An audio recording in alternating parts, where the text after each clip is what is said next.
എല്ലാവർക്കും നമസ്കാരം. History of Indian national movement എന്ന പുസ്തകമാണ് നമ്മൾ ഡിസ്കസ് ചെയ്തുകൊണ്ടിരിക്കുന്നത്. അതിലെ നാലാമത്തെ ബ്ലോക്കിലെ രണ്ടാമത്തെ യൂണിറ്റിലേക്കാണ് നമ്മളൊന്ന് കടക്കുന്നത്. നാലാമത്തെ block emergence of national consciousness in India. ആ ബ്ലോക്കിലെ രണ്ടാമത്തെ unit social reform movements and new social consciousness. നമുക്ക് പ്രധാനപ്പെട്ട സോഷ്യൽ റിഫോം മൂവ്മെൻറ്റ്സും അതിൻ്റെ ആൾക്കാർ ആരൊക്കെയാണെന്നാണ് നമുക്ക് ഡിസ്കസ് ചെയ്യാനുള്ളത്. ഈ ഒരു 1856 മുമ്പ് തന്നെ ഒരുപാട് സോഷ്യൽ റിഫോം മൂവ്മെൻറ്റ്സ് തുടങ്ങിയിട്ടുണ്ട്. അതിന് ശേഷവും ഒരുപാട് റിഫോം മൂവ്മെൻറ്റ്സ് ഉണ്ടായിരുന്നു. ബ്രിട്ടീഷുകാരുടെ ഒരു വെസ്റ്റേൺ എഡ്യൂക്കേഷൻ അതിൻ്റെയൊക്കെ ഭാഗമായിട്ടും ഒരുപാട് മാറ്റങ്ങൾ ഇന്ത്യയിലെ ജനങ്ങൾക്ക് വന്നിരുന്നു. അതുവരെ ഉണ്ടായിരുന്ന ഒരു സാമൂഹ്യ സ്ഥിതിയിൽ നിന്ന് മാറ്റം എന്നൊരു അർത്ഥം കൂടെ സോഷ്യൽ റിഫോം മൂവ്മെൻറ്റ്സിന് ഉണ്ട്. അപ്പം അത്തരത്തിലുള്ള ചില പ്രധാനപ്പെട്ട റിഫോം മൂവ്മെൻറ്റ്സിനെ കുറിച്ചാണ് നമ്മൾ ഡിസ്കസ് ചെയ്യാൻ പോകുന്നത്. എന്തിനൊക്കെയാണ് മാറ്റങ്ങൾ വേണ്ടത്? കാസ്റ്റിനെതിരെ, അതുപോലെ തന്നെ അന്ധവിശ്വാസങ്ങൾക്കെതിരെ, സതി, ഫീമെയിൽ എഡ്യൂക്കേഷൻ വേണമെന്ന് പറഞ്ഞുകൊണ്ട്, എന്താ പറയുക, പുനർവിവാഹം, രണ്ടാം വിവാഹമൊക്കെ എതിർത്തുകൊണ്ടുള്ള കാര്യങ്ങൾക്ക്, ദെൻ ചൈൽഡ് മാരേജ് ഇല്ലാതാക്കണമെന്ന് പറഞ്ഞുകൊണ്ട്, അങ്ങനത്തെ ഒരുപാട് കാര്യങ്ങൾ മുൻനിർത്തിയിട്ടാണ് ഈ ഒരു റിഫോം മൂവ്മെൻറ്റ്സ് വന്നിട്ടുണ്ടായിരുന്നത്. അതിൽ പ്രധാനപ്പെട്ട വ്യക്തികൾ ആരൊക്കെയെന്ന് വെച്ചാൽ രാജാറാം മോഹൻ റോയ്, ഈശ്വർ ചന്ദ്ര വിദ്യാസാഗർ, സ്വാമി ദയാനന്ദ സരസ്വതി, സ്വാമി വിവേകാനന്ദം, സർ സെയ്ദ് അഹമ്മദ് ഖാൻ തുടങ്ങിയവരെയൊക്കെയാണ് ഇത്തരം അനാചാരങ്ങൾക്കെതിരെ പ്രവർത്തിച്ചിട്ടുള്ള പ്രധാനികളെന്ന് നമുക്ക് പറയാൻ പറ്റും. ഇനി റിഫോമിസ്റ്റ് മൂവ്മെൻറ്റ്സ്. ഈ റിഫോമിസ്റ്റ് മൂവ്മെൻറ്റ്സിലെ ഏതൊക്കെയാണ്? ബ്രഹ്മ സമാജ്, പ്രാർത്ഥന സമാജ്, അലിഗർ മൂവ്മെൻറ്റ്സ് ഒക്കെ ഇത്തരത്തിലുള്ള റിഫോം മൂവ്മെൻറ്റ്സ് ആണ്. മാറ്റം വരുത്താനുള്ള, നിലനിൽക്കുന്ന അനാചാരങ്ങൾക്ക് മാറ്റം വരുത്താനുള്ള മൂവ്മെൻറ്റ്സ് ആണ് റിഫോമിസ്റ്റ് മൂവ്മെൻറ്റ്സ് ആയിട്ടുള്ള ബ്രഹ്മ സമാജും പ്രാർത്ഥന സമാജും അലിഗഡ് മൂവ്മെൻറ്റ്സ് എന്നൊക്കെ പറയാൻ പറ്റും. അതേസമയം ആര്യ സമാജ്, രാമകൃഷ്ണ മൂവ്മെൻറ്റ്സ്, രാമകൃഷ്ണ മിഷൻ തുടങ്ങിയവയൊക്കെ റിവൈവലിസ്റ്റ് മൂവ്മെൻറ്റ്സ് ആണ്. ഈ റിവൈവലിസ്റ്റ് മൂവ്മെൻറ്റ്സ് വെച്ചിട്ടുണ്ടെങ്കിൽ കുറച്ചും കൂടെ ബാക്ക് ടു വേദാസ് എന്നൊക്കെ പറയുന്ന പോലെ വേദങ്ങളിലേക്ക് തിരിച്ചു പോവുക, അങ്ങനത്തെ ട്രഡീഷനായിട്ട് കാര്യങ്ങളെ മുൻനിർത്തിക്കൊണ്ട് മാറ്റം വേണമെന്ന് ആവശ്യപ്പെടുന്ന രീതി. രണ്ടായാലും സമൂഹത്തിൽ നിലനിൽക്കുന്ന കുറേ, ആ സമൂഹത്തിൽ അപ്പം നിലനിൽക്കുന്ന കുറേ കാര്യങ്ങളെ മാറ്റാൻ വേണ്ടിയിട്ടുള്ള ശ്രമങ്ങളാണ് നടത്തിയിട്ടുള്ളത്. ബോത്ത് എന്താ പറയുക, റിവൈവലിസ്റ്റ് ആൻഡ് റിഫോമിസ്റ്റ് മൂവ്മെൻറ്റ്സ് എന്ന് പറഞ്ഞാൽ മതത്തിനെ ഒന്ന് നവീകരിക്കുക, റിഫോം ചെയ്യുക, റിവൈവ് ചെയ്യുക, മതത്തിനെ നവീകരിക്കുക എന്നതായിരുന്നു അവരുടെ പ്രധാനപ്പെട്ട ഉദ്ദേശം എന്ന് പറയുന്നത്. ഇനി ഇതിൻ്റെ പ്രധാന ക്യാരക്ടറിസ്റ്റിക്സ് എന്തൊക്കെയാണെന്ന് നോക്കാം. ഈ റിഫോമിസ്റ്റ് മൂവ്മെൻറ്റ്സിൻ്റെ പ്രധാന characteristics of these movements, social religious movements എന്തൊക്കെയായിരുന്നു നോക്കാം. പ്രധാനമായിട്ടും the idea of one God, ഏകദൈവ വിശ്വാസത്തിനെയാണ് അവർ മുൻനിർത്തിയിട്ടുള്ളത്. ഒരൊറ്റ ദൈവമേ ഉള്ളൂ എന്ന വിശ്വാസത്തെ. രണ്ടാമത് മതങ്ങളുടെ ഏകീകരണം, the unity of all religions, എല്ലാ മതങ്ങളും ഒരുമിച്ച് നിന്നുകൊണ്ട് എല്ലാ മതങ്ങളും ദൈവത്തിനെയാണ് കണക്കാക്കുന്നത്, എല്ലാ മതങ്ങൾക്കും ഒരു ദൈവമാണ്, അങ്ങനത്തെ ഒരു ചിന്താഗതിയാണ് കൊണ്ടുവരുന്നത്. ദെൻ കോമൺ ആയിട്ട് അവർ ഈ പ്രീസ്റ്റ്ഹുഡ്, റിച്വൽസ്, ഐഡലറ്റ് പോളിറ്റിക്സ്, അതായത് ഒരുപാട് ആചാരങ്ങൾ ഉണ്ടാവുമല്ലോ, ആചാരങ്ങൾ, അതുപോലെ ഒന്നിൽ കൂടുതൽ ദൈവങ്ങളെ, രണ്ടോ അതിൽ കൂടുതലോ ദൈവങ്ങളെ ആചരിക്കുന്ന ഇതിനെ എതിർക്കുക, ഐഡൽ വർഷിപ്പ്, വിഗ്രഹാരാധനയെ എതിർക്കുക, അല്ലെങ്കിൽ വിഗ്രഹം വെച്ചുകൊണ്ടുള്ള ആരാധനയൊക്കെ എതിർക്കുക. ദെൻ പ്രീസ്റ്റ്ഹുഡ്, ഈ പൂജാരിമാർ, അവരുടെയൊക്കെ റോളിനെയൊക്കെ എതിർക്കുക. ഇതൊക്കെയായിരുന്നു മറ്റ് ഫീച്ചറുകൾ എന്ന് പറയുന്നത്. Then they attack one caste system. ഇവിടെ നിലനിൽക്കുന്ന വളരെ റിജിഡ് ആയിട്ടുള്ള, വളരെ ദൃഢതയോട് കൂടിയിട്ടുള്ള ജാതി വ്യവസ്ഥയെ ഇല്ലാതാക്കുക, ജാതി വ്യവസ്ഥയെ എതിർക്കുക. അതുപോലെ തന്നെ സ്ത്രീകളുടെ ഒരു പിന്നോക്കാവസ്ഥ മാറ്റിക്കൊണ്ട് സ്ത്രീകളുടെ വിദ്യാഭ്യാസം, സ്ത്രീകളുടെ പുനർവിവാഹം, ശൈശവ വിവാഹം ഇല്ലാതാക്കൽ, അങ്ങനത്തെ കുറേ കാര്യങ്ങളെ അവർ മുൻനിർത്തിക്കൊണ്ട് അങ്ങനത്തെ കുറേ കാര്യങ്ങളിൽ മാറ്റം വേണമെന്ന് അവർ ആവശ്യപ്പെട്ടിട്ടുണ്ടായിരുന്നു. അപ്പം ഈ ഒരു സോഷ്യോ റിലീജിയസ് മൂവ്മെന്റ്സ് എന്ന് പറഞ്ഞാൽ സ്വയം എന്താണ് സെൽഫ് റെസ്പെക്റ്റ്, സ്വയം ഒരു റെസ്പെക്റ്റ് ഉണ്ടാക്കിക്കൊണ്ട് സ്വയം ബഹുമാനത്തോട് കൂടിയിട്ട് ഒരാൾക്ക് ജീവിക്കാൻ വേണ്ടുന്ന സാഹചര്യം ഉണ്ടാക്കി കൊടുക്കുക എന്നുള്ളതാണ്. അതുവഴി ഒരു പാട്രിയോട്ടിസം, ഒരു ദേശസ്നേഹം വളർത്തിയെടുക്കുക എന്നതായിരുന്നു ഉദ്ദേശം. ഇനി ഈ റിഫോം മൂവ്മെന്റ്സിന്റെ ഭാഗമായിട്ടുണ്ടായ ചില പ്രധാനപ്പെട്ട മാറ്റങ്ങൾ എന്തൊക്കെയായിരുന്നു എന്ന് നമുക്കൊന്ന്, മാറ്റങ്ങൾ എന്ന് വെച്ചിട്ടുണ്ടെങ്കിൽ ഏതൊക്കെയാണ് പ്രധാനപ്പെട്ട ഇൻസ്റ്റിറ്റ്യൂഷൻസ് വന്നത് നോക്കാം. ഏറ്റവും പ്രധാനമായിട്ട് ദയാനന്ദ സരസ്വതി, സ്വാമി വിവേകാനന്ദൻ തുടങ്ങിയവരൊക്കെ ഉണ്ടായിരുന്നു. അവർ ഇന്ത്യയുടെ ഫിലോസഫി, ഇന്ത്യയുടെ പഴയകാല ഫിലോസഫിയും ഇന്ത്യൻ പാരമ്പര്യവും മുൻനിർത്തിക്കൊണ്ടുള്ള മാറ്റങ്ങളാണ് ആവശ്യപ്പെട്ടിട്ടുള്ളത്. അതുപോലെ തന്നെ ഈ രണ്ട് ഗ്രൂപ്പ്സും സ്ത്രീകളുടെ വിദ്യാഭ്യാസം, ഗേൾസിൻ്റെ എഡ്യൂക്കേഷൻ വേണമെന്ന് പറഞ്ഞു, അബോളിഷൻ ഓഫ് കാസ്റ്റ്, പിന്നെ അതുപോലെ തൊട്ടുകൂടായ്മയ്ക്കെതിരെ, ദെൻ സതി, അങ്ങനത്തെ കുറേ കാര്യങ്ങൾക്കെതിരെ വന്നിട്ടുണ്ടായിരുന്നു. ഇനി ഇതായിരുന്നു സ്വാമി വിവേകാനന്ദൻ, ദയാനന്ദ സരസ്വതിയൊക്കെ മുന്നിൽ വെച്ചെങ്കിൽ കുറച്ചും കൂടെ ബുദ്ധിപൂർവമായിട്ടുള്ള ഇന്റലക്ച്വൽ ആക്ടിവിറ്റീസ് മുൻനിർത്തിയിട്ടുള്ള മൂവ്മെന്റ്സ് ആയിരുന്നു ദാദോബെ പണ്ഡുരംഗ്, ദെൻ തരകാന്തർ ഭാസ്കർ പണ്ഡുരംഗ്, ഗോപാൽ ഹരി ദേശ്മുഖ്, അങ്ങനത്തെ കുറച്ച് ആൾക്കാരുടെ പ്രവർത്തനം കുറച്ചും കൂടെ വ്യത്യസ്തമായിരുന്നു. അതുപോലെ തന്നെ ബാൽ ശാസ്ത്രി ജംബേദ്കർ, അങ്ങനെ കുറച്ച് ആൾക്കാർ വേറൊരു രീതിയിലേക്ക് ഒരു ഇന്റലക്ച്വൽ ആക്ടിവിറ്റി ആയിട്ട് പ്രവർത്തിക്കുന്ന സ്ഥിതി ഉണ്ടായിരുന്നു. അതിൽ ബാലശാസ്ത്രി ജംബേദ്കർ എന്ന് പറയുന്ന അദ്ദേഹം മഹാരാഷ്ട്ര കേന്ദ്രീകരിച്ചുകൊണ്ടാണ് മൂവ്മെന്റ്സ് നടത്തിയിട്ടുള്ളത്. ബാലശാസ്ത്രി ജംബേദ്കർ മഹാരാഷ്ട്ര കേന്ദ്രീകരിച്ചുകൊണ്ടാണ് മുന്നേറ്റങ്ങൾ നടത്തി, അല്ലെങ്കിൽ ഈ ഒരു ഓർഗനൈസേഷൻസും കാര്യങ്ങളൊക്കെ സംഘടിപ്പിച്ചിട്ടുള്ളത്. അദ്ദേഹം ഒരുപാട് റൈറ്റിങ്സും കാര്യങ്ങളൊക്കെ ഉണ്ട്. 1830കളിലാണ് അദ്ദേഹം ഒരു മാറ്റത്തിന് വേണ്ടിയിട്ടുള്ള ആക്ടിവിറ്റീസ് തുടങ്ങിയിട്ടുണ്ടായിരുന്നത്. ദെൻ ദാദോബെ പണ്ഡുരംഗ് തരക്ദാർ, അദ്ദേഹത്തിൻ്റെ ഒരു സഭയായിരുന്നു, അദ്ദേഹം തുടങ്ങിയ ഒരു ഇൻസ്റ്റിറ്റ്യൂഷൻ ആയിരുന്നു പരമഹംസ സഭ. ഏതാണ് പരമഹംസ സഭ? 1840ലാണ് അദ്ദേഹം ഇതിന് തുടക്കം കുറിക്കുന്നത്. ദെൻ മഹാരാഷ്ട്രയിൽ തന്നെയായിരുന്നു ഇതിന് തുടക്കം കുറിച്ചത്. ദെൻ വേറൊരു പ്രധാനപ്പെട്ട വ്യക്തിയായിരുന്നു ബ്രഹ്മചാരി എന്നറിയപ്പെട്ടിട്ടുള്ള അദ്ദേഹവും ഒരു ഈ കാസ്റ്റ് സിസ്റ്റത്തിനെതിരെ തന്നെയാണ് അദ്ദേഹവും മുന്നിട്ട് വന്നിട്ടുള്ളത്. അതുപോലെ തന്നെ കാസ്റ്റ് സിസ്റ്റത്തിനെതിരെയാണ് അദ്ദേഹം മുന്നിട്ട് വന്നത്. അദ്ദേഹം ഇന്റർകാസ്റ്റ് ഡൈനിങ്, അതായത് മറ്റ് റിലീജിയനിലുള്ളവരെയായിട്ടും മറ്റ് കാസ്റ്റിലുള്ളവരെയായിട്ടും ഒക്കെ ഒരുമിച്ചിരുന്ന് ഭക്ഷണം കഴിക്കുന്നതിനെയൊക്കെ പ്രോത്സാഹിപ്പിച്ചിട്ടുള്ള വ്യക്തി കൂടിയായിരുന്നു. ഇനി ബംഗാളിൽ ഇത്തരം മാറ്റങ്ങൾ, ബംഗാളും മഹാരാഷ്ട്രയും ഇത്തരം ഒരുപാട് സോഷ്യോ റിലീജിയസ് മൂവ്മെന്റ്സിന്, സാമൂഹിക മതപരമായിട്ടുള്ള മുന്നേറ്റങ്ങൾക്ക് സാക്ഷ്യം വഹിച്ചിട്ടുണ്ട്.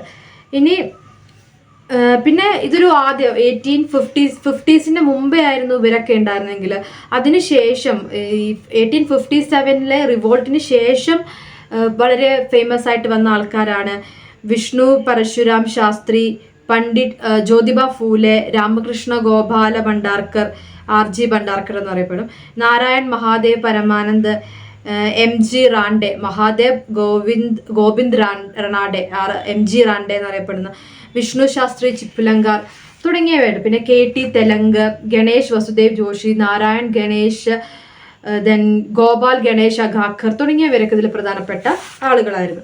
അതിൽ വിഷ്ണു പരശുരാം ശാസ്ത്രി പണ്ഡിത്ത്, അദ്ദേഹം പറയുമ്പോൾ വിഡോ റീമാരേജിനെ കൂടുതൽ മുൻനിർത്തിക്കൊണ്ട് പ്രവർത്തനം നടത്തിയിട്ടുള്ള ആളായിരുന്നു. അതിനു വേണ്ടിയിട്ട് അദ്ദേഹം സ്റ്റാർട്ട് ചെയ്തൊരു ഇൻസ്റ്റിറ്റ്യൂഷനാണ് വിധവാ വിവാഹ ഉത്തേജക മണ്ഡൽ. എന്താണ് വിവാഹ ഉത്തേജക മണ്ഡൽ? അതായത് വിഡോസിനെ പുനർവിവാഹം നടത്തിക്കാൻ വേണ്ടിയിട്ട് അതിന് പാകത്തിലാക്കുന്ന ഒരു സൊസൈറ്റീനെ രൂപീകരിക്കുക. 1865 അദ്ദേഹം ഇതിന്റെ സെക്രട്ടറി ആയിട്ട് പ്രവർത്തിച്ചിട്ടുണ്ടായിരുന്നു. അദ്ദേഹം ഒരു വിധവയായ സ്ത്രീനെ കല്യാണം കഴിച്ചുകൊണ്ടാണ് മാതൃക കാണിക്കുകയും ചെയ്തിട്ടുണ്ട് 1875. ദെൻ ജ്യോതിബ ഫൂലെ വളരെ പ്രശസ്തനായിട്ടുള്ള ഒരു റിഫോമർ തന്നെയായിരുന്നു. മാലി എന്ന് പറയുന്ന ഒരു ജാതിയിലായിരുന്നു അദ്ദേഹം ജനിച്ചിട്ടുണ്ടായിരുന്നത്. അദ്ദേഹമാണ് the first Indian to start a school for the untouchables. തൊട്ടുകൂടാൻ പാടില്ല എന്ന് പറഞ്ഞ് മാറ്റി നിർത്തിയിരുന്ന ഒരു വിഭാഗത്തിന്, അൺടച്ചബിൾസ് എന്ന് പറഞ്ഞ് മാറ്റി നിർത്തിയിരുന്ന ഒരു വിഭാഗത്തിന് ആദ്യമായിട്ടൊരു സ്കൂൾ സ്ഥാപിക്കുന്നത് ഇന്ത്യയിൽ ഇദ്ദേഹമായിരുന്നു, ജ്യോതിബ ഫൂലെ ആയിരുന്നു. അപ്പം ഇത് തുടങ്ങുന്നത് 1854 അതിനോടൊപ്പം തന്നെ സ്ത്രീകളുടെ വിദ്യാഭ്യാസത്തിനും അദ്ദേഹം കൂടുതൽ പ്രാധാന്യം നൽകിയിരുന്നു. അദ്ദേഹവും അദ്ദേഹത്തിൻ്റെ ഭാര്യയും ഇതേപോലെ തന്നെ പ്രവർത്തനങ്ങൾക്ക് മുന്നിട്ടിറങ്ങിയിട്ടുള്ള വ്യക്തി തന്നെയായിരുന്നു. ഇനി അടുത്തത് ഭണ്ഡാർക്കർ. ഭണ്ഡാർക്കർ എന്ന് പറഞ്ഞ ആൾക്ക് ആർ ജെ ഭണ്ഡാർക്കർ, രാമകൃഷ്ണ ഗോപാൽ ഭണ്ഡാർക്കർ അഥവാ RG ഭണ്ഡാർക്കർ. RG ഭണ്ഡാർക്കറും എന്താ പറയുക, മഹർഷി എന്നൊരു ടൈറ്റിലാണ് അദ്ദേഹം അറിയപ്പെട്ടിട്ടുള്ളത്.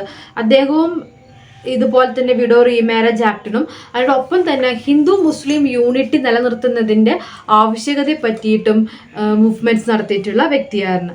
ദെൻ അടുത്തതായിട്ടുള്ളതാണ് നാരായൺ മഹാദേവ് പരമാനന്ദ്. നാരായൺ പരമാനന്ദ് മഹാദേവ് എന്ന അദ്ദേഹം ഒരു ബ്രിട്ടീഷ് അഡ്മിനിസ്ട്രേഷന്റെ പോരായ്മകളെ, ബ്രിട്ടീഷ് ഭരണകൂടത്തിനെ വിമർശിക്കുകയും പ്രവർത്തിക്കുകയും ചെയ്തിട്ടുള്ള ഒരു സാമൂഹ്യ പരിഷ്കർത്താവായിരുന്നു. Then MG Ranade. MG Ranade എന്ന് പറഞ്ഞാൽ അദ്ദേഹം എൽഫിൻസ്റ്റോൺ കോളേജിൽ നിന്ന് പഠിച്ചിറങ്ങിയ, ബോംബെയിലെ എൽഫിൻസ്റ്റോൺ കോളേജിൽ നിന്ന് പഠിച്ചിറങ്ങിയ ഒരു വ്യക്തിയായിരുന്നു MG റാൻഡെ.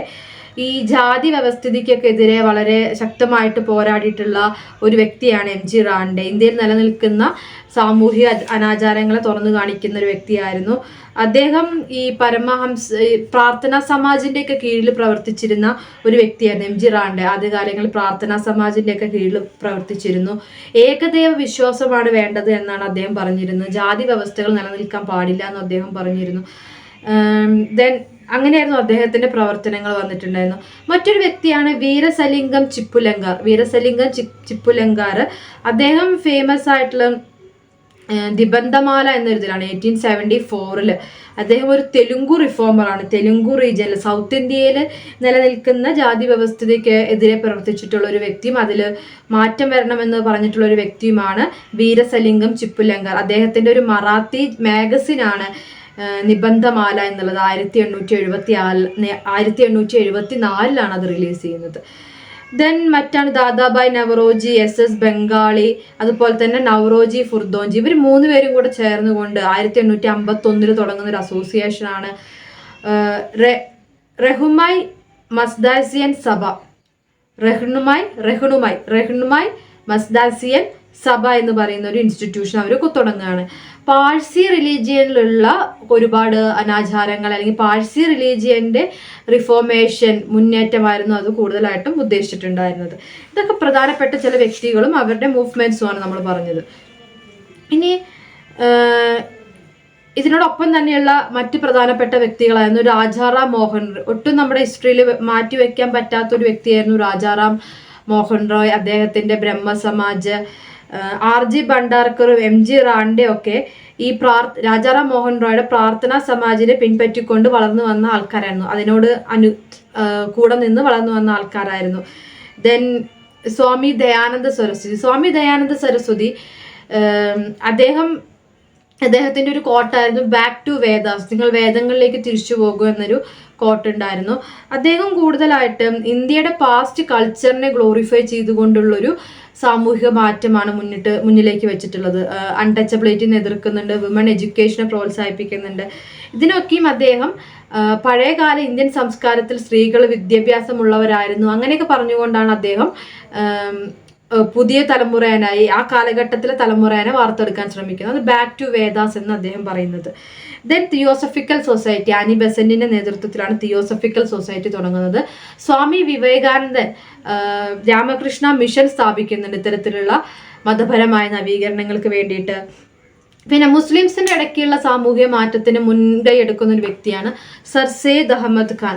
സെയ്ദ് അഹമ്മദ് ഖാൻ പ്രധാനമായിട്ടും മുസ്ലിംസിന്റെ ഇടയിൽ, മുസ്ലിം ഭാഗങ്ങളുടെ ഇടയിൽ വെസ്റ്റേൺ എഡ്യൂക്കേഷൻ വരണമെന്നും ഇംഗ്ലീഷ് വിദ്യാഭ്യാസം അവർ നേടണമെന്നുമാണ് അദ്ദേഹം പറഞ്ഞത്. അതുപോലെ തന്നെ മതപരമായിട്ടുള്ള ഒരു സഹിഷ്ണുത മുസ്ലിം ഭാഗങ്ങൾ കൈവരിക്കണം എന്നുള്ള കാര്യങ്ങളൊക്കെയാണ് സർ സെയ്ദ് അഹമ്മദ് ഖാൻ തൻ്റെ മുന്നേറ്റങ്ങളിലൂടെ മുന്നോട്ട് വെച്ച ആശയങ്ങൾ.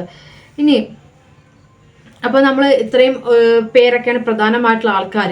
ഇതിൽ സോഷ്യൽ റിഫോമേഴ്സ് ആരൊക്കെയെന്ന് ഒന്നുകൂടെ പറയാം. പ്രധാനമായിട്ട് എടുത്തു പറയേണ്ട പേര് രാജാറാം മോഹൻ റോയ്, ദേബേന്ദ്രനാഥ് ടാഗോർ, ആത്മറാം പണ്ടൂരംഗ്, മഹാദേവ് ഗോവിന്ദ് റനാഡെ അതായത് MG Ranade, Keshab Chandra Sen, Henry Louis Vivian Derozio. നമ്മളതിനെ കുറിച്ച് ഡീറ്റെയിൽ ഒന്നും പറഞ്ഞിട്ടില്ല, ജസ്റ്റ് പേരുകളും പഠിച്ചു വയ്ക്കുക.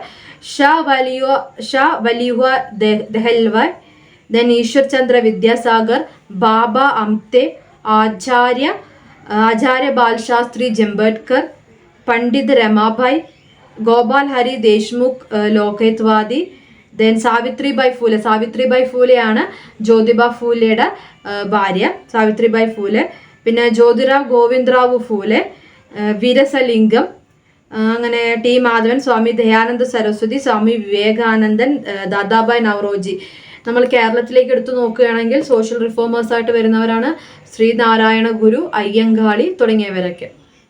ഇനി നമുക്ക് മറ്റൊരു ഫേമസ് ആയിട്ടുള്ള ഇമ്പോർട്ടൻ്റ് ആയിട്ടുള്ള ഒരു പേരാണ് പഠിക്കേണ്ടതാണ്, ഈശ്വർ ചന്ദ്ര വിദ്യാസാഗറിനെ കുറിച്ച് നോക്കാം. ഒരു ബംഗാളി ആയിരുന്നു ഈശ്വർ ചന്ദ്ര വിദ്യാസാഗർ. അദ്ദേഹം ബംഗാളി, സാൻസ്ക്രിറ്റ് തുടങ്ങിയ മേഖലകളൊക്കെ എഴുതുന്ന ആളാണ്. ഒരു വിദ്യാസമ്പന്നനായ വ്യക്തിയായിരുന്നു അദ്ദേഹം. അദ്ദേഹം ജനിക്കുന്നത് 1820കളിലാണ്. ഒരു ബ്രാഹ്മിൺ ഫാമിലിയിലാണ് അദ്ദേഹം ജനിക്കുന്നത്. അതുകൊണ്ട് തന്നെ ബ്രാഹ്മിൺ സമുദായത്തിന്റെ ഇടയ്ക്ക് നിൽക്കുന്ന ഒരുപാട് ദുരാചാരങ്ങളെ എടുത്തു കാണിക്കാനും അതിന് മാറ്റം വരണമെന്ന് ശക്തമായി വാദിക്കാനും അദ്ദേഹത്തിന് സാധിച്ചിട്ടുണ്ട്, ഈശ്വർ ചന്ദ്ര വിദ്യാസാഗറിന്. ഇനി അദ്ദേഹത്തിന്റെ പ്രധാനപ്പെട്ട മൂവ്മെന്റ് എന്ന് പറഞ്ഞാൽ എന്തായിരുന്നു? വിഡോ റീമാരേജ് ആക്ട് ആയിരുന്നു. ഈശ്വർചന്ദ്ര വിദ്യാസാഗർ സതിക്കെതിരെയും സ്ത്രീ വിദ്യാഭ്യാസത്തിനെതിരെയും ഒക്കെ ഒരുപാട് സാമൂഹ്യ പ്രവർത്തനങ്ങളുടെ ഭാഗമാവുന്നുണ്ടെങ്കിലും അദ്ദേഹം ഏറ്റവും പ്രധാനമായിട്ട് ശ്രമിച്ചിട്ടുള്ളത് സ്ത്രീകളുടെ പുനർവിവാഹം, വിധവകളായ സ്ത്രീകൾക്ക് പുനർവിവാഹം ചെയ്യാനുള്ള അനുമതി വേണം എന്നുള്ളതിനാണ്. ഹിന്ദു റീമാരേജ് ആക്ട് അത് ബ്രിട്ടീഷുകാരുടെ സമയത്ത് അദ്ദേഹം കൊണ്ടുവരിപ്പിക്കുന്നുണ്ട്. അതിനു വേണ്ടിയിട്ട് അദ്ദേഹം ഒരുപാട് പ്രവർത്തിക്കുകയും ചെയ്തിട്ടുള്ള വ്യക്തിയാണ്. അദ്ദേഹത്തിൻ്റെ ഒരു ബുക്കാണ് ബൊർണോ പൊറിക്കോയ്, ഇൻട്രൊഡക്ഷൻ ടു ദ ലെറ്റർ, അങ്ങനെയാണ് അതിൻ്റെ ഒരു ഇംഗ്ലീഷ് തർജ്ജമ എന്ന് പറയുന്നത്. ദെൻ ഇനി ഈ വിദ്യാസാഗർ എന്നുള്ളത് ആ ഒരു ടൈറ്റിൽ അദ്ദേഹത്തിന് കിട്ടുന്നതാണ്. വിദ്യാസാഗർ എന്നുള്ള ടൈറ്റിൽ ഓഷ്യൻ ഓഫ് നോളജ് എന്നാണ് അർത്ഥമാക്കുന്നത്. അങ്ങനെ ടൈറ്റിൽ അദ്ദേഹത്തിന് കിട്ടുന്നതാണ്. രാജാറാം മോഹൻ റോയുടെ ഒക്കെ കൂടെ നിന്ന് സതി നിരോധനത്തിനും അദ്ദേഹം ഒരുപാട് ശ്രമിച്ചിട്ടുണ്ട്. അപ്പം അദ്ദേഹത്തിന്റെ പ്രധാനപ്പെട്ട ഒന്നാണ് ഞാൻ പറഞ്ഞു വിഡോ റീമാരേജ് ആക്ട് കൊണ്ടുവരാനാണ് അദ്ദേഹം ഏറ്റവും കൂടുതൽ ശ്രമിച്ചിട്ടുള്ളത്.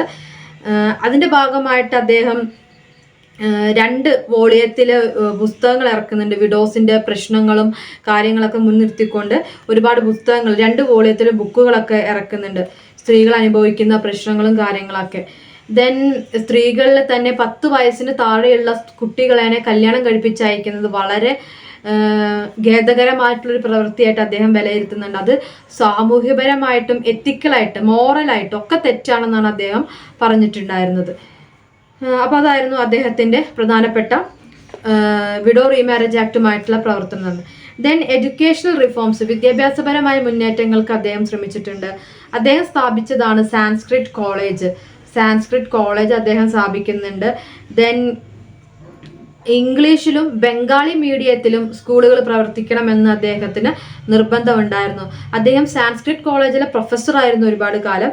ആ കാലങ്ങളിൽ ഇംഗ്ലീഷിലും ബംഗാളിയിലും 2 ഭാഷകളിലും കുട്ടികൾക്ക് മീഡിയമായി നൽകിക്കൊണ്ട് ക്ലാസ് എടുക്കുന്ന രീതി കൊണ്ടുവരണം എന്ന് പറഞ്ഞിരുന്നു. Then European history, philosophy, science ഇതൊക്കെ അദ്ദേഹം പ്രധാനമായി പഠിപ്പിച്ചിരുന്നു. യൂറോപ്യൻ ഹിസ്റ്ററി അറിയണമെന്ന് പറയുന്നത്, യൂറോപ്യൻ ഹിസ്റ്ററി എന്ന് വെച്ചാൽ യൂറോപ്പിൽ ആ കാലഘട്ടത്തിൽ നടന്നിട്ടുള്ള പോരാട്ടങ്ങൾ, വിവിധങ്ങളായിട്ടുള്ള വിപ്ലവ പോരാട്ടങ്ങളൊക്കെ ഇന്ത്യയിലെ ജനങ്ങൾ പഠിക്കണം, ഇന്ത്യയിലെ യുവതലമുറ പഠിക്കണം എന്നുള്ളത് കൊണ്ടാണ് യൂറോപ്യൻ ഹിസ്റ്ററി നമ്മുടെ ഇന്ത്യൻ സിലബസുകളിലൊക്കെ അദ്ദേഹം ആ കാലഘട്ടത്തിൽ ഉൾപ്പെടുത്തിയിട്ടുള്ളത്. ദെൻ ഇദ്ദേഹം നോൺ ബ്രാഹ്മിൻസ് ആയിട്ടുള്ളവരേനും സാൻസ്ക്രിറ്റ് കോളേജിൽ അഡ്മിഷൻ നൽകുകയും അവിടെ പഠിക്കാനുള്ള അനുവാദം നൽകുകയും ചെയ്തിട്ടുള്ള വ്യക്തിയാണ്. അദ്ദേഹത്തിൻ്റെ 2 ബുക്കുകളാണ്, പ്രധാനപ്പെട്ട 2 ബുക്കുകളാണ് ഉപകാരമോണികയും വ്യാകരൺ കൗമുദി, ഉപകാരമോണിക ആൻഡ് വ്യാകരൺ കൗമുദി അദ്ദേഹത്തിന് 2 പുസ്തകങ്ങളാണ്. ഇതിനോടൊപ്പം തന്നെ ടീച്ചേഴ്സിൻ്റെ ഒരു ട്രെയിനിങ് സെൻറ്ററും അദ്ദേഹം തുടങ്ങിയിട്ടുണ്ടായിരുന്നു. ഒരു നോർമൽ സ്കൂള്, ടീച്ചേഴ്സ് ട്രെയിനിങ്ങുമായി ബന്ധപ്പെട്ട കാര്യങ്ങൾ അറിയാൻ വേണ്ടിയിട്ടൊരു നോർമൽ സ്കൂളും അദ്ദേഹം തുടങ്ങിയിട്ടുണ്ടായിരുന്നു. ദെൻ ഇദ്ദേഹത്തിൻ്റെ മറ്റൊരു പ്രവർത്തന മേഖലയായിരുന്നു പോളിഗമിക്കെതിരെ. പോളിഗമി എന്ന സിസ്റ്റത്തിനെതിരെ അദ്ദേഹം നിലനിന്നിരുന്നു. ബ്രാഹ്മിൻസിൻ്റെ ഇടയ്ക്കായിരുന്നു ഈ ഒരു സമ്പ്രദായം നിലനിന്നിട്ടുണ്ടായിരുന്നത്. അപ്പോൾ അതിനെതിരെയൊക്കെ അദ്ദേഹം പ്രവർത്തനങ്ങൾ നടത്തിയിട്ടുണ്ട്. അദ്ദേഹം ഒരുപാട് പേരെ കൂട്ടിച്ചേർത്തുകൊണ്ട് ഒരു പെറ്റീഷൻ കൊടുക്കുകയും നിർത്തലാക്കാൻ വേണ്ടിയിട്ട് പെറ്റീഷൻ കൊടുക്കുകയും അതിൻ്റെ ഭാഗമായിട്ട് പോളിഗമി പിന്നീട് നിർത്തലാക്കുകയൊക്കെ ചെയ്തിട്ടുണ്ട്. ദെൻ സ്ത്രീകളുടെ എഡ്യൂക്കേഷനെ കുറിച്ച് പറഞ്ഞു. വിമൻസ് എഡ്യൂക്കേഷൻ, സ്ത്രീ വിദ്യാഭ്യാസവുമായി ബന്ധപ്പെട്ടുകൊണ്ട് അദ്ദേഹം 35ഓളം വിമൻ സ്കൂളുകൾ, 35ഓളം സ്ത്രീകൾക്ക് വേണ്ടിയിട്ട് സ്കൂളുകൾ അദ്ദേഹം തുടങ്ങിയിട്ടുണ്ടായിരുന്നു. ദെൻ അതിൽ 1300 വിദ്യാർത്ഥികൾ അവിടെ പഠിക്കാൻ വരികയും ചെയ്തിട്ടുണ്ടായിരുന്നു. നാരി ശിക്ഷ ബന്ദർ ഫണ്ട്, സ്ത്രീ വിദ്യാഭ്യാസത്തിനായിട്ടുള്ള ഒരു ഫണ്ടായിരുന്നു നാരി ശിക്ഷ ബന്ദർ ഫണ്ട് അദ്ദേഹം കൊണ്ടുവന്നിട്ടുണ്ടായിരുന്നു. അതുപോലെ തന്നെ ബത്തൂനെ കോളേജ് സ്ഥാപിക്കാൻ വേണ്ടിയിട്ട് ജോൺ ഏലിയ ഡ്രിങ്ക് വാട്ടർ ബത്തൂനെ എന്ന് പറയുന്ന ഒരു ഇംഗ്ലീഷുകാരനെ സഹായിച്ചുകൊണ്ട് ബത്തൂനെ കോളേജ് അദ്ദേഹം സ്ഥാപിക്കുന്നുണ്ട്. അത് പിന്നീട് പെൺകുട്ടികളുടെ ഒരു പെർമനന്റ് സ്കൂളായിട്ട് മാറുകയും ചെയ്തിട്ടുണ്ടായിരുന്നു. ദെൻ ഇദ്ദേഹം ഒരുപാട് പീരിയോഡിക്കൽസ്, ന്യൂസ് പേപ്പേഴ്സും ഒക്കെ ഇറക്കുന്നുണ്ട് ഈ ഒരു ഇദ്ദേഹത്തിൻ്റെ റിഫോം മൂവ്മെന്റ്സിന്റെ ഭാഗമായിട്ട്. അതിൽ പ്രധാനപ്പെട്ട തത്വബോധിനി പത്രിക, ദെൻ സോംപ്രകാശ്, സർബസുബങ്കരി പത്രിക, ഹിന്ദു പാട്രിയോട്ട്. ഇതിൽ ഹിന്ദു പാട്രിയോട്ട് വളരെ, തത്വബോധിനി പത്രികയും ഹിന്ദു പാട്രിയോട്ടും വളരെ ഇമ്പോർട്ടൻ്റ് ആണ്. ഹിന്ദു പാട്രിയോട്ട് ഒരുപാട് സ്ഥലങ്ങളിൽ ചോദിച്ചു കണ്ടിട്ടുണ്ട്, അങ്ങോട്ടും ഇങ്ങോട്ടും തിരിച്ച് ചോദിക്കും. ഹിന്ദു പാട്രിയോട്ടും ആരാണ് എഴുതിയതെന്നും ചോദിക്കും. അതുപോലെ തന്നെ മാത്ത് ഫോളോയിങ് ഒക്കെ ആയിട്ട് ചില ഭാഗങ്ങളൊക്കെ കാണുന്ന ഒന്നാണ് ഹിന്ദു പാട്രിയോട്ട്. അപ്പോൾ അതൊരു ഇമ്പോർട്ടൻ്റ് ആയിട്ടുള്ള വർക്കാണ്. ദെൻ അദ്ദേഹത്തിൻ്റെ മറ്റു ലിറ്റററി വർക്ക്, ഈശ്വർ ചന്ദ്ര വിദ്യാസാഗറിൻ്റെ മറ്റു ലിറ്റററി വർക്ക്സ് ആണ് ബൊർണ പരിചയ്, പറഞ്ഞിട്ടുണ്ടായിരുന്നു ബൊർണ പരിചയ്. അതൊരു ബംഗാളി ഇതിലേക്ക് വരുന്ന ഒരു ബുക്കാണ് ബൊർണ പരിചയ് എന്നുള്ളത്. ദെൻ കാളിദാസന്റെ ശാകുന്തളവുമായി ബന്ധപ്പെട്ടിട്ടുള്ള തർജ്ജമയും കാര്യങ്ങളൊക്കെ അദ്ദേഹം ചെയ്യുന്നുണ്ട്. സംസ്കൃത ഗ്രാമറുമായി ബന്ധപ്പെട്ടുകൊണ്ട് വർക്കുകൾ അദ്ദേഹം ചെയ്തിട്ടുണ്ട്. അദ്ദേഹത്തിന്റെ മറ്റൊരു ബുക്ക് ഞാൻ പറഞ്ഞു, ഉപകാരമോണികയും വ്യാകരൺ കൗമുദിയും പ്രധാനപ്പെട്ട 2 വർക്ക്സ് ആണെന്ന് പറഞ്ഞിട്ടുണ്ടായിരുന്നു. ഇത്രയാണ് നമുക്ക് ഈശ്വർ ചന്ദ്ര വിദ്യാസാഗറിനെ കുറിച്ച് ഡിസ്കസ് ചെയ്യാനുള്ളത്. അദ്ദേഹത്തിന്റെ പ്രധാനപ്പെട്ട ഒന്ന് വിഡോ റീമാരേജ് ആക്ട് ആണ്, പിന്നെ എഡ്യൂക്കേഷണൽ റിഫോംസ്, വിമൻസ് എഡ്യൂക്കേഷനൊക്കെ അദ്ദേഹം ഒരുപാട് പ്രവർത്തനങ്ങൾ നടത്തിയിട്ടുണ്ട്. Then contributions of Rajaram Mohan. ഇനി രാജാറാം മോഹൻ റോയ് എങ്ങനെയാണ് ഈ ഒരു മേഖലയിലെ പ്രവർത്തനങ്ങൾ എന്ന് നോക്കാം. രാജാറാം മോഹൻ റോയിനെയാണ് ഇന്ത്യൻ റിഫോം മൂവ്മെന്റ്സിന് അല്ലെങ്കിൽ മോഡേൺ ഇന്ത്യയുടെ ആധുനിക കാല ഇന്ത്യയുടെ പിതാവ് എന്നൊക്കെ വിളിക്കുന്നത് നമുക്കറിയാലേ. ആ ഒരു പദമൊക്കെ ശരിക്കും വളരെ ക്വസ്റ്റ്യൻ ചെയ്യപ്പെടുന്നതാണ്, ഫാദർ ഓഫ് മോഡേൺ ഇന്ത്യ എന്നൊക്കെ. പക്ഷെ ഇന്നും പല എക്സാമുകൾക്കും കോമ്പറ്റേറ്റീവ് എക്സാമുകൾക്കൊക്കെ ഈ ചോദ്യം വരുന്നത് കൊണ്ട് നമ്മളത് പറഞ്ഞു പോകുന്നേ ഉള്ളൂ. ഫാദർ ഓഫ് മോഡേൺ ഇന്ത്യ എന്നറിയപ്പെടുന്നത് രാജാറാം മോഹൻ റോയിനെയാണ്. ദെൻ അതുപോലെ തന്നെ ഇന്ത്യൻ റിനൈസൻസ് എന്ന് പറഞ്ഞാൽ എന്താണ്, എന്താ മലയാളത്തിൽ പറയാ, റിനൈസൻസ് എന്നുള്ളത് ഒരു യൂറോപ്പിൽ നടന്നൊരു ഇതായിട്ട് ബന്ധപ്പെട്ട ടേമാണ് റിനൈസൻസ്. നവോത്ഥാനം എന്നാണ് മലയാളത്തിൽ അതിനെ പൊതുവെ പറയാറ്. ആ പദം തെറ്റാണോ ശരിയാണോ എന്നല്ല, നവോത്ഥാനം എന്നാണ് നമ്മൾ പറയാറ്. ഇന്ത്യൻ നവോത്ഥാനത്തിന്, ആധുനിക ഇന്ത്യൻ നവോത്ഥാനത്തിന്റെ പിതാവായിട്ടും ഇത് ഇദ്ദേഹത്തിന് രാജാറാം മോഹൻ റോയിനെ കണക്കാക്കുന്നുണ്ട്. ഇത് പലപ്പോഴും ചോദിച്ചു കാണുന്ന ഒരു ചോദ്യമാണ് കേട്ടോ, അതുകൊണ്ടാണ് അത് എടുത്തു പറയുന്നത്. ഓക്കെ. ദെൻ അദ്ദേഹം ഒരു സോഷ്യൽ റിഫോമർ ആയിരുന്നു. ഏറ്റവും പ്രധാനമായിട്ടും അദ്ദേഹം നടത്തിയത് എന്തായിരുന്നു, സതി നിർത്തലാക്കാനുള്ള ശ്രമമാണ്. 1829 സതി നിർത്തലാക്കാൻ വേണ്ടി ശ്രമിച്ചതിന്റെ ഭാഗമായിട്ട് വില്യം ബെൻറ്റിക്കാണ് 1829 സതി നിർത്തലാക്കിക്കൊണ്ടുള്ള ഉത്തരവിറക്കുന്നത്. അതിന്റെ പിന്നിലെ പ്രധാന പ്രവർത്തകൻ രാജാറാം മോഹൻ റോയ് ആയിരുന്നു. അദ്ദേഹം ഒരു വിദ്യാസമ്പന്നനായിട്ടുള്ള മിഡിൽ ക്ലാസ് ആയിട്ടുള്ള യുവാവ് തന്നെയായിരുന്നു ആ കാലഘട്ടത്തിൽ. സതി എന്ന് പറയുന്ന ആക്ടിവിറ്റി വളരെ മോശമായിട്ടുള്ള, മനുഷ്യത്വരഹിതമായിട്ടുള്ള ഒരു ആക്ടിവിറ്റി ആയിട്ടാണ് അദ്ദേഹം കണക്കാക്കിയിട്ടുള്ളത്. അതുപോലെ തന്നെ ചൈൽഡ് മാരേജിനെതിരെയും പോളിഗമിക്കെതിരെ, ഒന്നിൽ കൂടുതൽ ഭാര്യമാരെ കല്യാണം കഴിച്ച് കൂടെ നിർത്തുക, അതിനൊക്കെതിരെ അദ്ദേഹം പ്രവർത്തിച്ചിട്ടുണ്ട്. പിന്നെ അദ്ദേഹത്തിന്റെ മറ്റു പ്രധാനപ്പെട്ട ഒരു പ്രവർത്തനമായിരുന്നു സ്ത്രീകൾക്ക് സ്വത്തിന്മേലുള്ള അവകാശം എന്ന് പറയും. ഇൻഹെറിറ്റൻസ് റൈറ്റ്സ് ഫോർ വിമൻ, സ്ത്രീകൾക്കും പുരുഷന്മാരെ പോലെ തന്നെ സ്വത്തിൽ അവകാശമുണ്ട് എന്നൊരു വാദം അദ്ദേഹം മുന്നോട്ട് വെച്ചിട്ടുണ്ടായിരുന്നു. ഇനി എഡ്യൂക്കേഷൻ രംഗത്ത് അദ്ദേഹം ഒരുപാട് കാര്യങ്ങൾ ചെയ്തിട്ടുണ്ട്. ഹിന്ദു കോളേജ് 1817 അദ്ദേഹം ഹിന്ദു കോളേജ് സ്ഥാപിക്കുന്നുണ്ട് 1817. Then Anglo Vedic School 1822 Hindu Vedic School അദ്ദേഹം കൊണ്ടുവരുന്നുണ്ട്. ദെൻ വേദാന്ത കോളേജ് 1826 അദ്ദേഹം കൊണ്ടുവരുന്നതാണ് വേദാന്ത കോളേജ്. അപ്പോൾ അതായിരുന്നു എഡ്യൂക്കേഷൻ മേഖലയിൽ അദ്ദേഹത്തിന്റെ പ്രധാനപ്പെട്ട സംഭാവനകൾ. ദെൻ ഫിലോസഫി, തത്വചിന്തയുമായി ബന്ധപ്പെട്ടിട്ട് 1828 അദ്ദേഹത്തിന്റെ പ്രധാനപ്പെട്ട ഒരു പ്രവർത്തന മേഖലയായിട്ട് ബ്രഹ്മസമാജ് രൂപീകരിക്കുകയാണ്. ബ്രഹ്മസമാജ് കൽക്കത്തയിലെ ബ്രഹ്മോസ് എന്ന് പറയുന്ന മേഖലയാണ് അദ്ദേഹം, കൽക്കത്തയിലെ ബ്രഹ്മോസ് എന്ന് പറയുന്ന വിഭാഗങ്ങളെ കൂട്ടിച്ചേർത്തുകൊണ്ടാണ് ഈ സമാജ് കൊണ്ടുവരുന്നത്. ഇതിന്റെ പ്രധാനപ്പെട്ട ലക്ഷ്യം, ബ്രഹ്മസമാജിന്റെ ഏറ്റവും പ്രധാനപ്പെട്ട ഒരു ലക്ഷ്യം എന്ന് പറഞ്ഞാൽ എന്താണ്? വിഗ്രഹാരാധനയെ എതിർക്കുക എന്നുള്ളത്. വിഗ്രഹാരാധനയെ എതിർക്കുക, ഒറ്റ ദൈവത്തിൽ മാത്രം വിശ്വസിക്കുക, ജാതി വ്യവസ്ഥിതിയെ എതിർക്കുക, പിന്നെ തന്നെ എന്താണ്, ഇതൊക്കെ തന്നെയാണ് പ്രധാനപ്പെട്ട ഈ ഒരു ബ്രഹ്മസമാജിന്റെ ലക്ഷ്യങ്ങൾ എന്ന് പറയുന്നത്. അപ്പൊ അതിനു വേണ്ടിയിട്ടാണ് ബ്രഹ്മസമാജ് വന്നത്. അതിനു മുമ്പ് തന്നെ അദ്ദേഹത്തിന് പ്രാർത്ഥനാ സമാജ് ഒക്കെ കൊണ്ടുവന്നിട്ടുണ്ട്. പക്ഷെ ബ്രഹ്മസമാജാണ് ഏറ്റവും ഇമ്പോർട്ടൻ്റ് ആയിട്ട് നമ്മൾ അറിഞ്ഞിരിക്കേണ്ടത്. ചോദ്യങ്ങൾ വരും. രാജാറാം മോഹൻ റോയുടെ ബ്രഹ്മസമാജ്, ദയാനന്ദ സരസ്വതിയുടെ ആര്യ സമാജ്, എപ്പോഴും ചോദ്യം വരാറുള്ള ഒന്നാണ്. അത് പഠിച്ചു വെക്കുക തന്നെ വേണം. ദെൻ ഇതായിരുന്നു അദ്ദേഹത്തിന്റെ ഒരു ഭാഗം എന്ന് പറയുന്നത്. പിന്നെ രാജാറാം മോഹൻ റോയ്ക്ക് വിശ്വസിച്ചിരുന്ന ഒരു കാര്യം എന്ന് വെച്ചിട്ടുണ്ടെങ്കിൽ ഇന്ത്യയിൽ മാധ്യമങ്ങൾക്ക് വലിയ പങ്കുണ്ട് എന്ന് അദ്ദേഹം വിശ്വസിച്ചിട്ടുണ്ടായിരുന്നു. അതുകൊണ്ട് തന്നെ freedom to speech and expression, പറയാനുള്ള കാര്യങ്ങൾ പറയാനുള്ളൊരു അവകാശം എല്ലാവർക്കും വേണമെന്ന് രാജാറാം മോഹൻ റോയ്ക്ക് നിർബന്ധം ഉണ്ടായിരുന്നു. അതുപോലെ തന്നെ പ്രസ്, എന്താ പറയുക, ഈ പ്രസ്സുകൾക്ക് ഒരു പ്രാധാന്യമുണ്ട് ഇന്ത്യയിൽ എന്ന് അദ്ദേഹം വിശ്വസിച്ചിരുന്നു. അപ്പൊ ജേർണലിസം എന്ന് പറയുന്ന ഒരു മേഖലയുണ്ടല്ലോ, അത് വളരെ ഇഫക്റ്റീവായിട്ട് വളരെ വളരെ ജനങ്ങളുടെ ഇടയിൽ പ്രവർത്തിക്കണമെന്ന് അദ്ദേഹത്തിന് നിർബന്ധം ഉണ്ടായിരുന്നു. അതിന്റെ ഭാഗമായിട്ടാണ് അദ്ദേഹം ഒരു ന്യൂസ് പേപ്പർ, പേർഷ്യൻ ലാംഗ്വേജിലെ ന്യൂസ് പേപ്പർ ഇറക്കുകയാണ്. മീറത്തുൽ അക്ബർ, ഏതാണ്? മീറത്തുൽ അക്ബർ ഇമ്പോർട്ടൻ്റ് ആണ്. അതുപോലെ തന്നെ ഒരു ബംഗാളി വീക്കിലിയും അദ്ദേഹം ഇറക്കുന്നുണ്ട്, സംവാദ് കൗമുദി. ഇത് രണ്ടും ഇമ്പോർട്ടൻ്റ് ആയിട്ടുള്ള ഒന്നാണ്. മീറത്തുൽ അക്ബറും സംവാദ് കൗമുദി, ഇത് രണ്ടും അദ്ദേഹത്തിന്റെ ഈ ഒരു മേഖലയുമായിട്ട്, പ്രിന്റിംഗ് മേഖലയുമായിട്ട് ബന്ധപ്പെട്ടിട്ടുള്ള അദ്ദേഹം വർക്കുകളാണ്. അപ്പോൾ ഇതായിരുന്നു ജേർണലിസ്റ്റിക് മേഖലയിൽ അദ്ദേഹത്തിന്റെ പ്രധാനപ്പെട്ട പ്രവർത്തനങ്ങൾ എന്ന് പറയുന്നത്. അപ്പോൾ ഈ ഒരു ഇതിൽ നമ്മൾ പ്രധാനമായിട്ടും രണ്ട് പ്രധാനപ്പെട്ട സോഷ്യൽ റിഫോമേഴ്സിനെ കുറിച്ചാണ് പറഞ്ഞത്. ദയാനന്ദ സരസ്വതി അല്ല, ഈശ്വർ ചന്ദ്ര വിദ്യാസാഗറും രാജാറാം മോഹൻ റോയിനെ കുറിച്ചാണ് പറഞ്ഞത്. ഇതിനോട് പുറമേ നിങ്ങൾ അറിഞ്ഞിരിക്കേണ്ടത് ദയാനന്ദ സരസ്വതി, ഇവരെ കുറിച്ചൊക്കെ അറിഞ്ഞിരിക്കണം. ദയാനന്ദ സരസ്വതി കാലഘട്ടത്തിൽ തന്നെ നമ്മൾ പ്രധാനമായിട്ട് പഠിച്ചിരിക്കേണ്ട ഒരു വ്യക്തിയാണ്. ചെറിയ കാര്യങ്ങൾ വെച്ചിട്ടുണ്ടെങ്കിൽ ആര്യ സമാജിന്റെ സ്ഥാപകനാണ് അദ്ദേഹം.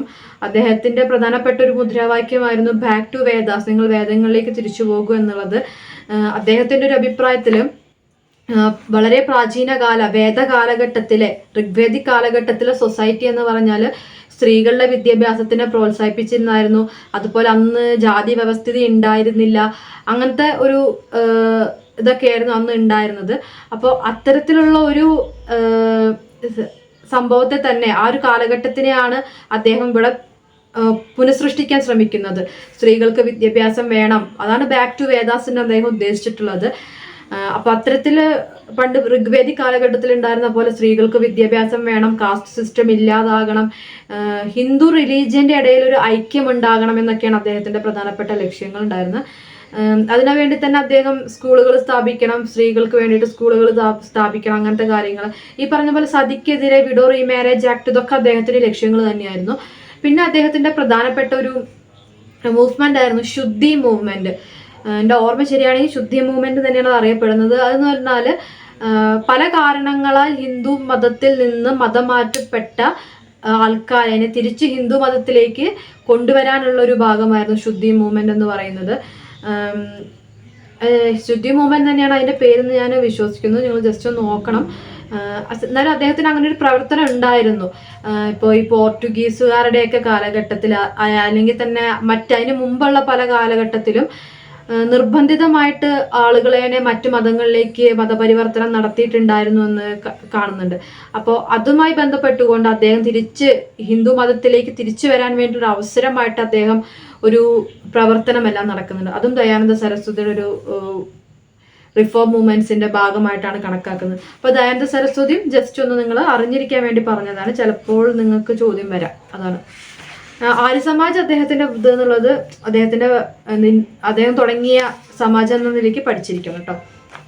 ഇനി ഇതിൽ നമുക്ക് അടുത്ത് നോക്കാനുള്ളത് വിമൻ റിഫോമേഴ്സ്, സ്ത്രീകളുമായി ബന്ധപ്പെട്ട് സ്ത്രീകൾ ആരൊക്കെയായിരുന്നു ഈ റിഫോം മൂവ്മെന്റ്സ് വന്നിട്ടുള്ളത്, സാമൂഹിക മേഖലകളിലേക്ക് സാമൂഹിക മുന്നേറ്റങ്ങൾക്ക് വേണ്ടിയിട്ട് സ്ത്രീകളുടെ പങ്ക് എന്തായിരുന്നു നോക്കണം.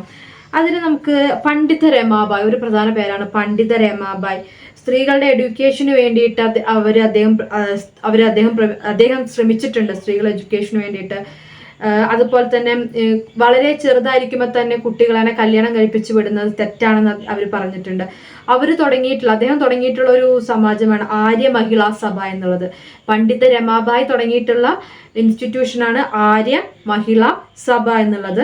ഇവരെയാണ് ഈ പണ്ഡിത രമാബായിനെയാണ് ഫസ്റ്റ് ഫെമിനിസ്റ്റ് ആയിട്ട്, ഇന്ത്യയുടെ ആദ്യത്തെ ഫെമിനിസ്റ്റ് ആയിട്ടും അറിയപ്പെടുന്നു. ഫസ്റ്റ് ഫെമിനിസ്റ്റ് ഇൻ ഇന്ത്യ എന്ന് അറിയപ്പെടുന്നതും പണ്ഡിത രമാബായിനെയാണ്. ദെൻ ഈ ആര്യ മഹിളാ സഭയുടെ പ്രധാനപ്പെട്ട ഉദ്ദേശം എന്ന് പറയുന്നത് മുക്തി മിഷൻ, യങ് വിഡോസിന്, വളരെ ചെറുപ്പത്തിൽ തന്നെ ഭർത്താവ് നഷ്ടപ്പെട്ട സ്ത്രീകളുണ്ടാവുമല്ലോ, അവർക്ക് വേണ്ടിയിട്ട് അവരൊരു മുക്തി മിഷൻ തുടങ്ങുകയും ചെയ്തിട്ടുണ്ടായിരുന്നു.